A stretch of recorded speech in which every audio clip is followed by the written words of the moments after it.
오늘은 영적 리더십이라는 제목으로 말씀을 증거하겠습니다. 리더십에 대해서 말씀을 드릴 때 제가 참고하는 철학자 한 명이 있어요. 프리드리히 니체라고 하는 사람인데요. 전 이 니체를 반면 교사로서 자주 참고합니다. 이 니체가 권력 의지라고 하는 개념을 설명하였어요. 이 개념은 단순히 정치적인 어떤 지배 욕구가 아니라 인간의 존재의 근본 동기와 또 생명의 이 방향을 설명하는 그런 철학적인 개념입니다. 생명체가 단순히 생존하려는 그런 목표가 아니라 자기 자신을 넘어서고 성장하고 영향력을 확대하려는 그런 본성을 가지고 있다라고 니체가 설명해요. 어찌 보면 맞게 들리죠. 또 이 개념이 찰스 다윈의 생존 경쟁과 유사해 보일 수도 있지만 조금 다릅니다. 니체의 개념은 생존이 아니라 자기가 의미를 창조하고 자기를 증명하고 정체성을 강화하는 그런 힘이라고 설명하고 있어요. 자, 우리 주변에도 보면요, 이 니체의 권력 의지로 설명되는 사람들이 꽤 많이 있습니다. 많은 사람들이 리더가 되려고 해요. 자기를 증명하려고, 자기의 영향력을 확대하려고. 그런데 우리 그리스도인들은 어떤 마음을 가지고 리더가 되어야 할까? 과연 이 니체가 설명하는 대로 우리도 그런 동기를 가지고 살아야 할까? 먼저 정답이 아니라는 것을 드리면서 오늘 이 본문을 바탕으로 우리가 가져야 할 리더십의 모습을 설명하려고 합니다. 먼저 우리가 가져야 하는 동기가 있어요. 그리스도인이 가져야 하는 동기는 자기 부인입니다. 니체는 이렇게 설명해요. 자기를 강화하고 자기를 초월하고 자기의 영향력을 확대시켜야 한다. 사실 우리가 무의식적으로 이 세상에서 듣는 많은 이 메시지들이 있죠. 넌 할 수 있어. 너가 해야 돼. 너는 이 일을 하면서 너가 성장할 수 있어. 니체적인 것일 수 있습니다. 니체적인 것일 수 있어요. 물론 하나님께서도 우리를 성장시켜 가시지만 우리가 그것을 잘 구분해야 됩니다. 인본주의적인 것일 수 있다는 것이에요. 성경의 가르침은 철저히 우리가 우리 자신을 부인하고 하나님을 섬기라고 말씀합니다. 누구든지 내 제자가 되려거든 자기를 부인하고 날마다 십자가를 지고 나를 쫓을 것이니라 라고 예수님이 말씀하셨죠. 자, 오늘 본문 보면요, 모세를 우리가 기억할 때 모세는 그 당시 가장 위대한 지도자였습니다. 어쩌면 이스라엘 민족의 이 역사상 거의 전무후무한, 거의 유일한, 우러러 볼 수 있는 그런 지도자였죠. 또 이 시대뿐만이 아니라 예수님의 시대에까지 모세의 리더십이 유산이 남아서 영향력을 미치고 있었음을 우리가 확인할 수 있어요. 역사 속에서 너무나 훌륭한 리더였고 너무나 존경받는 리더였다는 것이죠. 그런데 그 모세에게 요청된 리더십을 한번 살펴보십시오. 하나님께서 어떠한 리더십을 모세에게 요청하셨는가? 그것은 철저한 자기 부인이었어요.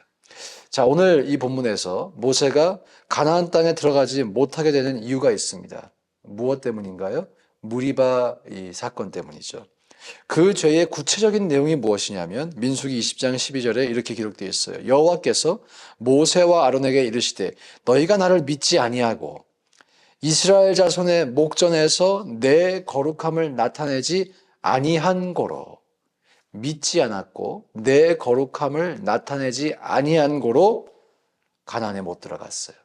좀 더 쉽게 표현하자면 모세의 치명적인 실수는 하나님을 나타냈어야 하는데 자기가 드러난 거예요. 자기가 화가 난다고 이 반성을 두 번 물로 쳤잖아요. 두 번 쳤잖아요. 그래서 물이 났죠. 모세의 치명적인 실수, 하나님을 드러내지 않고 자기가 드러났어요. 자, 하나님께서 이스라엘 백성들이 모세에게 대항할 때마다 모세를 보호해 주셨습니다. 자, 그것도 왜 그러셨는가? 우리가 곰곰이 살펴볼 필요가 있어요. 미리암과 아론이 모세에게 대적하였죠. 그들이 왜 대적했나요? 쉽게 표현하면 이런 겁니다. 너만 잘났냐? 너만 하나님을 대면하냐? 우리도 한다. 너만 잘났냐? 자기 자신이 드러난 거예요. 고라 자손이 대항한 이유가 무엇입니까? 모세와 아론이 너무 많은 권력을 가지고 있어. 그게 불만스러운 거예요. 왜 우리에게 주지 아니하느냐? 미리암과 아론과 이 고라 자손의 반항 속에는 나 자신이 더 많은 권력을 쥐고자 하는 니체식의 권력 의지가 있었던 것입니다. 자, 모세가 잘했기 때문에, 모세가 하나님의 어떤 편애를 받았기 때문에 보호해 주신 것이다 라고 하기보다는 모세에게 대항하는 그 사람들의 의도와 중심이 잘못됐기 때문에 심판을 받은 것이죠. 그리고 오늘 이 본문에서도 모세도 동일하게 하나님 앞에 그런 범죄를 저질렀기 때문에 가나안 땅에 들어가지 못하는 것을 보여주고 있습니다. 자, 사랑하는 여러분, 저와 여러분의 동기가 성경적으로 온전할 수 있기를 주님의 이름으로 축복합니다. 나를 증명하고 나를 강화하고 나를 초월하고 우리가 까딱 잘못하면 이런 유혹에 넘어갈 수 있어요. 하나님을 나의 꿈을 이루는 존재로 그렇게 이용할 수도 있어요. 여러분이 교회를 섬기실 때에도 또 이 세상 속에서, 이 사회 속에서 리더십의 자리에 서셔서 그 리더십을 감당하실 때에도 우리 기억할 수 있기를 원합니다. 내가 죽고 내 안에 예수가 사셔서 하나님의 영광을 드러내시기를 주님의 이름으로 축복합니다. 저는 이제 선배 목사님들의 이 목회를 가만히 보면서 제 나름대로 제 안에 가지고 있는 중요한 기준이 있어요. 이 목사님들의 끝을 봐도 예수님만을 드러내기 위해서 철저하게 자기 부인의 길을 걸어가시는 분들은 끝이 아름다워요. 끝이 아름다워요. 저도 끝이 아름답고 싶어요. 여러분도 그러기 원하시죠? 함께 신앙생활했던 목사님이 끝이 아름다우셔야지.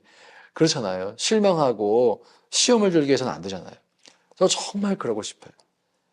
우리가 한 번 자기 부인했다고 완성되는 것은 아닙니다. 끊임없이 예수님을 닮아서 나를 부인하고 끝까지 십자가의 길을 걸어갈 수 있는 우리 모두가 되어서 저와 여러분의 인생의 열매가 마지막이 아름다울 수 있기를 간절히 소망합니다. 또 이 리더십의 능력, 두 번째로 이것을 한번 살펴보기를 원합니다. 이 니체는 이렇게 설명해요. 내면의 힘과 의지를 가지고 살아가라. 우리 인간 안에는 우리가 모르는 그런 아주 근원적인 아주 풍부한 에너지가 있다. 힘이 있다. 옛날에 이런 만화 영화에 이런 제목이 있었어요. 후레쉬맨이라고 하는 만화 영화가 있었는데 우리의 몸에는 태양과 같은 에너지가 숨겨져 있다고. 예, 죄송합니다. 재미없군요. 그런 노래를 저도 막 따라 부르면서 어린 시절을 보냈던 기억이 있어요. 예. 우리의 몸에는 태양과 같은 에너지가 숨겨져 있다. 뭐 듣기엔 좋지만 나를 의지하고 나의 힘과 능력으로 살아가야 한다라는 그런 철학 사상을 우리가 경계해야 합니다. 우리는 무엇을 의지해야 될까요? 하나님의 성령의 능력을 의지해야 돼요. 하나님의 부르심을 의지하는 것입니다. 오늘 18절에 보면 여호수아는 그 안에 영이 머무는 자니라고 기록되어 있어요. 하나님의 성령이 머무는 사람이다 라고 기록되어 있죠. 그렇기 때문에 이 여호수아가 하나님께 쓰임받을 수가 있었던 것입니다. 그리고 여호수아는 모세가 선택한 사람이 아니죠. 이스라엘 회중이 선택한 사람도 아니죠. 하나님이 선택하신 사람이에요. 이것이 영적인 리더십의 아주 중요한 기초입니다. 하나님이 선택하셨기 때문에 내 능력이 되든 안 되든 그 자리에 순종하는 마음으로 가는 것이죠. 그리고 하나님이 선택하셨기 때문에 하나님께서 그 사람에게 능력을 부어주실 것을 믿고 그 자리를 지키는 것입니다. 우리 부름을 받은 사람들, 우리 모두가 사실 부름을 받은 사람들이에요.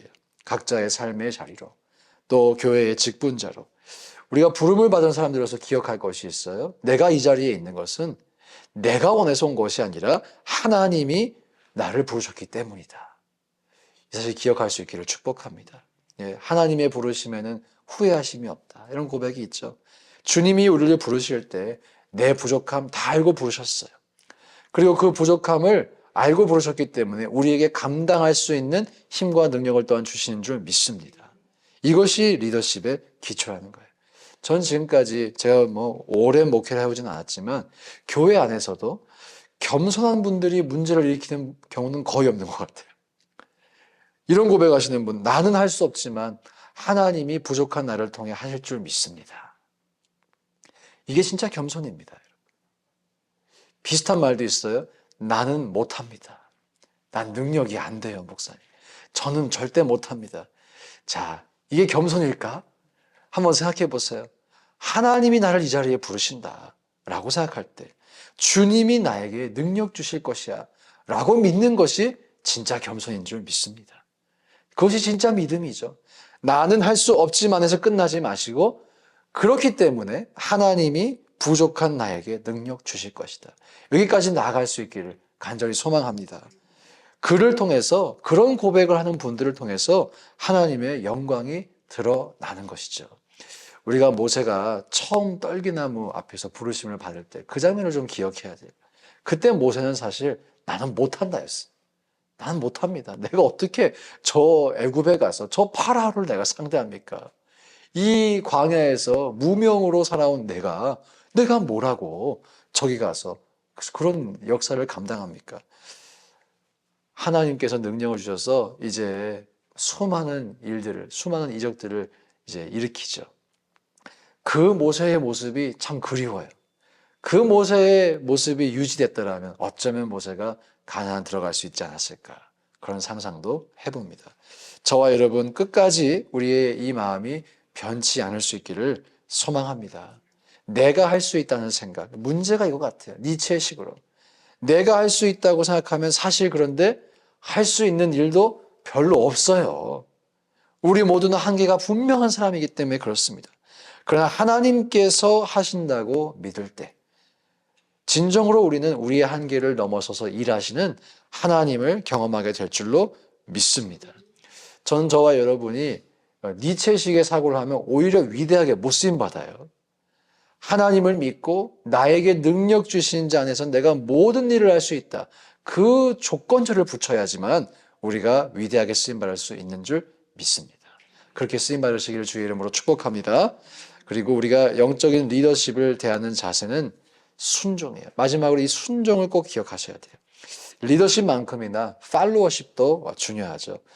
우리 교회에 있는 또 내 삶에 있는 영적인 리더는 하나님께서 세우신 것이다. 우리가 이것을 신뢰할 수가 있어야 합니다. 자, 여러분 저랑 지내시다 보니까 제 부족함이 보이세요? 안 보이세요? 네. 이거 뭐라고 대답을 해야 되나 이거. 다 부족합니다, 여러분. 부족함이 있어요. 부족함이 없는 사람이 없겠죠. 근데 그 부족함에도 불구하고 하나님이 그 사람을 거기 세우신 거예요. 저뿐만이 아니라 다른 분들도 마찬가지. 하나님께서 그 부족한 사람을 그런데 그 자리에 세우실 때는 이유가 있어요. 주님의 빅픽처가 있어요. 그것을 신뢰하는 것이죠. 어떤 분도 이렇게 말씀하실지 모르겠어요. 에이, 목사님이 세운 거지. 왜 하나님이 세웠다고 말하냐고. 목사님이 세운 거지, 그 리더. 왜 이렇게 하나님이 세웠다고 말씀하시냐.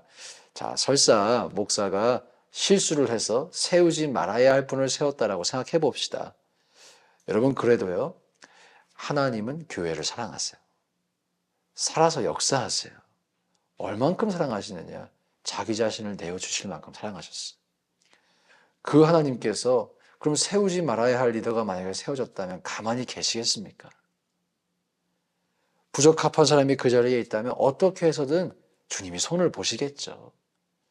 여러분, 이 하나님을 믿으시기 바랍니다. 신뢰하시기 바랍니다. 그러므로 우리가 팔로워의 입장이라면 하나님이 세우신 질서와 리더십을 존중해야 한다는 것이죠. 존중해야 한다. 오늘 본문 20절 말씀 한 번 더 읽어볼까요? 20절 함께 읽습니다. 시작. 내 존귀를 그에게 돌려 이스라엘 자손의 온 회중을 그에게 복종하게 하라. 지금 모세에서 여호수아로 리더십이 이양이 됩니다. 모세는 매우 위대한 지도자로 이미 자리매김을 했어요. 근데 이제 여호수아는 이제 막 떠올라야 하는 사람이죠. 그런데 지금 모세의 모든 존귀를 여호수아에게 이양해서 이스라엘 온 회중이 여호수아가 마치 모세인 것처럼 따르게 하라. 이 명령을 하고 있어요. 여러분, 사실 이게 쉽습니까? 쉽지 않아요. 쉽지 않아요. 그런데 하나님께서 그렇게 하라고 말씀하시는 거예요. 여기서 우리는 이 20절에서 우리가 세 그룹의 순종을 발견합니다. 여호수아에게 복종하는 이스라엘 민족의 이 순종, 그리고 리더의 자리를 수용하는 여호수아의 순종도 있죠. 또 마지막으로 리더의 자리를 내려놓는 모세의 순종도 있어요. 이 리더십의 원리에서는요, 순종이라는 것이 키라는 것이에요. 영적인 리더십에서 순종하지 않아도 되는 사람은 없습니다. 모세도 리더였지만 하나님 앞에서 철저한 팔로워였어요. 이런 설교를 또 하면은 목사님이 영적인 리더십을 은근슬쩍 강화하려고 또 이렇게 설교하시는구나. 여러분, 저도 하나님 앞에 철저한 팔로워입니다. 우리 모두가 하나님 앞에서는 모두가 팔로워인 줄 믿습니다. 이런 점에서 영적인 리더십의 원리가 순종이라는 것이에요. 이 자리에 있는 저와 여러분들은 어떤 자리에서는 리더이시겠지만 또 어떤 자리에서는 팔로워이시겠죠. 우리가 어떤 직분과 상황에 있든지 이 성경의 원리인 순종을 잘 실천함으로써 주님 앞에 칭찬받으시기를 간절히 축복합니다. 말씀을 다시 한번 정리해 드릴게요. 동기 중요합니다. motive. 내가 나를 증명할 것이냐, 내가 죽고 하나님을 내세울 것이냐, 또 무엇으로 우리가 능력의 원인을 삼는가, 나의 힘을 의지할 것이냐, 아니면 성령의 능력을 의지할 것이냐, 마지막으로 어떠한 원리로 우리가 리더십을 감당할 것인가. 이 세상에서처럼 나를 증명하려고 다른 사람을 짓밟으려고 하는 것이 아니라 순종함으로 우리가 영적인 리더십을 잘 감당하실 수 있기를 주님의 이름으로 축복합니다. 함께 이 시간 기도하실 때